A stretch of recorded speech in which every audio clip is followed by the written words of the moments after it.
ఈ రోజు future city 30,000 ఎకరాలలో ఒక కొత్త నగరాన్ని నిర్మించాలనుకుంటున్నాం. ఇప్పటివరకు ఈ దేశంలో కొత్త నగరం కోసం ఎవరైనా ఆలోచన చేసారా?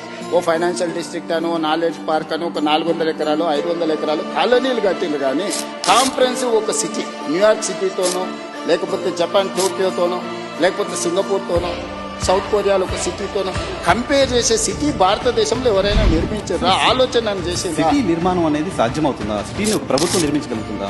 100%. మనం ట్రంక్ ఇన్ఫ్రాస్ట్రక్చర్ క్రియేట్ చేస్తే hundreds of thousands of builders are ready to construct. మనం చేయాల్సిన పని అది కాదు. మనం ట్రంక్ ఇన్ఫ్రాస్ట్రక్చర్ చేయాలి, కనెక్టివిటీ చేయాలి, మెట్రో కనెక్టివిటీ ఇవ్వు, నేషనల్ హైవేస్ ఇవ్వు, పోర్ట్ కనెక్టివిటీ ఇవ్వు, ఎయిర్పోర్ట్ కనెక్టివిటీ ఇవ్వు.